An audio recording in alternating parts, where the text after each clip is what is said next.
Imagine a social network built for you, not for profit. Imogen Network puts control back in your hands, combining AI-driven personalization with blockchain-backed ownership. Your data, your content, your rules. Create stunning content, build genuine connections, and monetize your work, all in a decentralized, transparent platform where privacy is prioritized. Ready to experience social networking reimagined? Join Imogen.network today and take control of your digital world. Imogen Network, empowering connections, redefining ownership. Click the link at the top line of the description to get the app One now. more question for you. I know you're a very successful businessman, politician. What do you see? What do you think about a guy like Dame Dash? I don't know if you see what he's going through with his bankruptcy. Well, on the outside looking in, you've been in, the exec in the industry. How do you see his situation? If you could speak on that, if you even know about it. Yeah, no, I've never had the opportunity to meet Dame. Okay. I have a lot of respect for Dame Dash. Uh, the things that he says, not about himself, because I don't know him. I don't know Yeah. that they're true, the things he says about himself, but Yeah. the information that he talks about is very true. For instance, I saw recently he had an interview on the Breakfast Club, and he was talking about the family office. It is absolutely true. Family office. People will say, I bought this and this and in my name. I have nothing in my name. Absolutely not. I have a family office. I have two different trusts. I have LLCs that are owned by LLCs. This is absolutely, he's 100% correct. But something about Dame particularly bothers me. Dame has a model of ownership, but he doesn't seem like the best owner because Dame is in an industry where you see these things happen, right? He's in the entertainment industry. Dame's show business. I don't see the business of show that he talks about. I need to see it. I want to see the success, right? And so I don't understand why Dame hasn't had his own radio show or his own podcast or his own television show. I know he's done some C-level movies, but I want to see the business of show because the messaging that he has, we do need to hear, but it's not wrapped up in the bow package that it needs to come in the industry that he's in. Do I think that he's broke? Probably not. But do I think that he's probably doing what he needs to be doing with his finances? Probably not. Again, I don't know him. Yeah. Yeah. I'd love to sit down with him and talk past time about the reality of it. Absolutely, because we need the Dame Dashes. Look, everything that Jay-Z's done, he learned from Dame. Let's just be honest. Dame was the guy talking about art and Basquiat and all that. Dame was the guy talking about art galleries in Paris and Milan. Remember? Dame We was talking about all that when it was Rockefeller. That Jay-Z wasn't talking about any of that stuff. Jay-Z was talking about selling drugs on the block. Dame was the guy talking about all those things. So that's where Jay-Z got his hustle from. He can deny it and say, go make another one. I know that they've had their issues. But the truth of the matter is that blueprint, pun intended, that blueprint was laid out by Dame Dash. In fact, he was the only black person that was talking about those things in hip hop. Wu-Tang wasn't talking about that. None of those guys were talking about that. When Kanye started talking about it, it was after Dame. mm, So, and before Dame, certainly nobody was talking about that. We were doing F the police. mm. So I would love to sit down with him now and talk to him about the investments that he's making, show him and talk to him about some of the things that we're doing on my side of the fence. He should be much more international. He had a big brand internationally. He represented a big brand internationally. If I was Dame, I would have taken the deal, the Rockefeller deal, and I would have done that internationally, and I would have focused on foreign artists. Why did you have to continue doing it in America? He had a Mhm. big name internationally. They were touring internationally, selling out arenas. Jay-Z was making much more money internationally than he was in America. Right. So I think that what we should be doing, what we're seeing being done, is not what we should be doing. And again, I don't know Dame. I've never met the guy, but I will say that he needs some guidance. And as OGs, we still need guidance. I'm an OG, but I have OGs. Yeah, Mhm. I learn all the time. The last three properties that I owned before the current slate of them, I didn't purchase those the way that I purchase now. Absolutely not. I didn't treat debt 10 years ago the way that I treat debt now. Mm. Didn't understand finance the way that I understand it now. It took me to humble myself, as an older gentleman, and say, this person knows more than me. Let me listen. And Dane doesn't do that. He does all the talking. He does all the talking. It's time for him to Very listen. well said. For What sure. did I miss? What did I miss? What did I miss? Nothing. We were just kind of talking about how we appreciated your perspective on Dame because one, you're not really involved in the nonsense that he's involved in, but you just kind of looked at it from an outside perspective and gave some real talk, man. I think one of Dame's biggest problems is he don't listen. Yeah. You know what I mean? We all need to listen. When none of us are above listening. And you know what I mean? And Dame just refuses to do that. I think that's one of his biggest flaws. But very well Yeah, said. because he clearly has the talent, Yeah. right? He clearly has the gift of gab. And oftentimes when we have the gift of gab, I've got it. We don't want to listen. We want to be the one talking. And so I've always said that was his biggest issue, even in the music industry. I understood that he represented that brand and he was building a brand and he had a vision for that brand. But the way in which he conveyed the messaging, it would cause people to shut down. And so if you're going to be a leader, you've got to find out what the other side needs to be led. And and he just does not do that. And the scary part about it is that he's still that way. And sometimes, right, you can't teach an old dog new tricks. Mhm. Now, look, I'll be honest. If I met Dame today, I'd offer him a deal to do a television show. I mean, you guys, I assume you both know that I did TV. I would Mhm. offer him a deal to do a television show. Dame would probably want to own that show, and I'd let him. I'd own it too. Right. I'll say, but Right. right. I'd own it too. Right. But everybody can eat. But why doesn't he have that? Because he's super entertaining.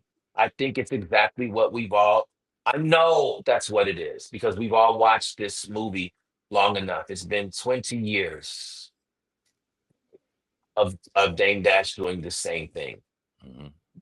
talking, talking, talking, and not listening. And so now he's lost the respect of guys that are not even respectable, like Charlemagne. And I don't watch The Breakfast Club. The Breakfast Club has allowed a couple of things to be said about me, and I didn't get the platform there to go on and argue my point. And so I don't listen to them. But my nephew who's from Compton and now lives in Turkey and is on his way to Thailand and Japan in a week and spends his birthday on the Swiss Alps skiing in Switzerland as a black kid from Compton that I raised. So My nephew keeps his ear to that grind, and so he hits me and says, "Oh, you gotta watch this interview with Dame. I want to know what you think." And he's your age, gentleman. Right. And so I watched it, and I said, Charlemagne's not even respecting this guy. And Charlemagne is the guy that used to smell women's farts on the chairs of the Breakfast Club. You guys remember this? yep. Yeah. He can't escape that. He can't escape that. And so when that guy doesn't even respect you, something's not right. When that guy's talking back and trying to talk over you and interjecting, something's not right. And I see that Dane, there's a self-esteem issue there. He always wants to say, if this was the street, I'd punch you in the mouth. But this is not the street. And why are you still talking about the street? You're a 50-year-old man. Right. Right. Yeah. Dame Dash, you are a 50-year-old man. Why are you talking about the street? Right. He wants to see still talk about drugs. You know, back when I was selling drugs. Why are you talking? That's shameful. You used to sell drugs to black people? That was your thing? That's shameful. There's nothing. Anybody that's talking about that now, like, that's shameful. That's not an accolade. You can't put that on your dossier of life of one of your achievements, philanthropy and drug dealing. Right. Those don't go together. So Dame is I see that there's some self-esteem issue here. But he's going to therapy. I like that.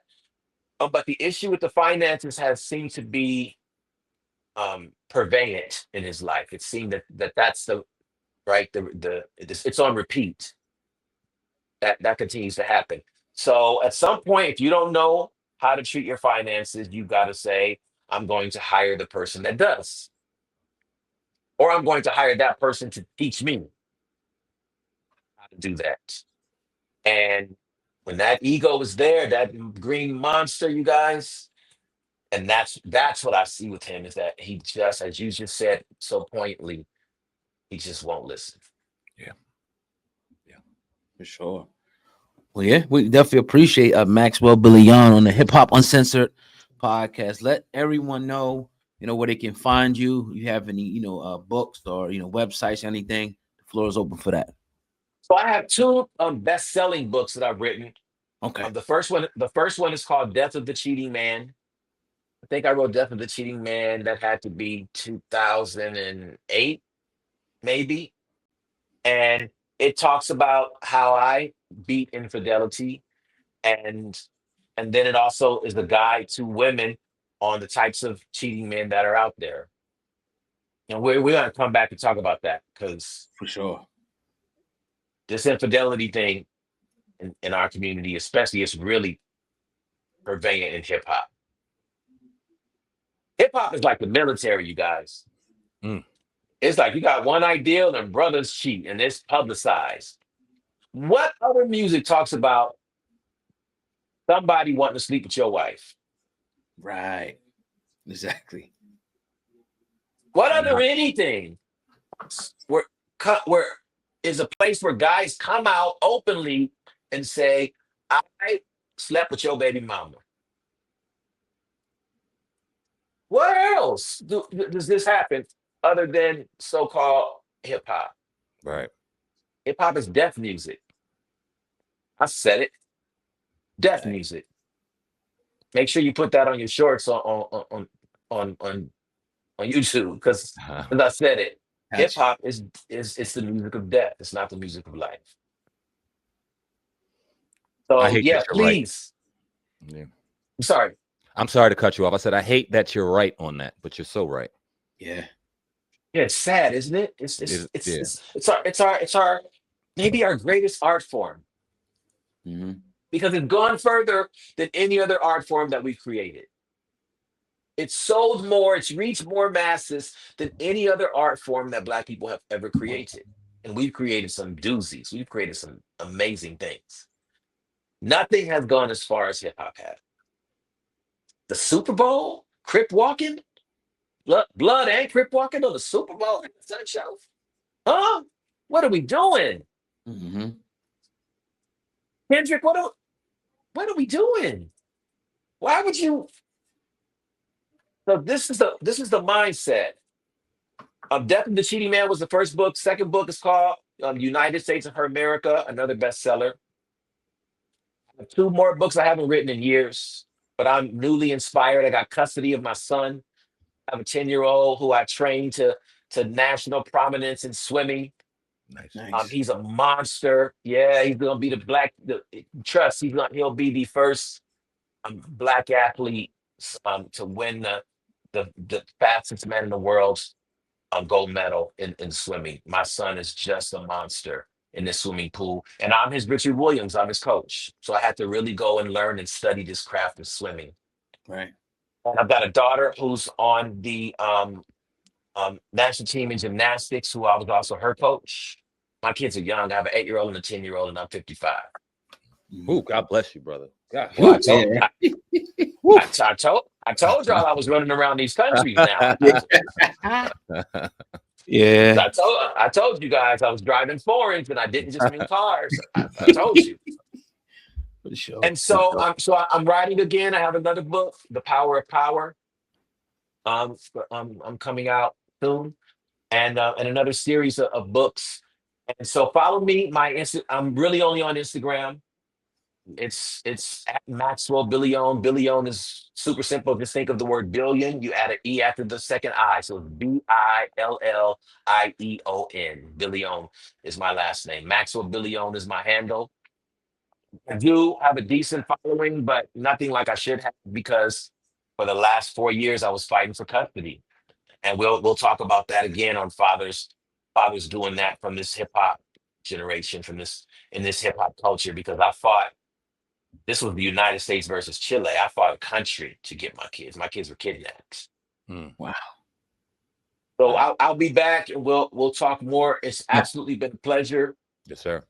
And let me give you guys some just do real quick. During this dialogue, we've talked about many things, but the tonality, the intonation, the phonation, the pitch, the articulation that you gentlemen have used coming from this culture is not something that we see very often. So I commend you for that, because so often we think hip hop is supposed to sound gutter and gully, and it's supposed to not be intelligent at all. And so sitting here for an hour and talking with you two intellectual brothers, erudites, highly learned, it's not something that we see. This is what people need to see. So by all means, you promote this. And don't be surprised if I call you to do some business and want to put some money into it. Don't be surprised, because I like to do business. I like to do business. We're very I like to do business. I like to do business. Appreciate very, you. yeah, very grateful of that. We like to move in a certain way. We pride ourselves in doing it, whether it's criticized or whether it's noticed. And we definitely appreciate you noticing, and definitely can't wait to have you back on. Yeah, criticism and compliments are the same thing. It just depends on who you're talking to. Isn't that the truth? Thank you very much. Maxwell Billieon. Yes, sir. We'll be in touch, man. Appreciate you. Talk soon.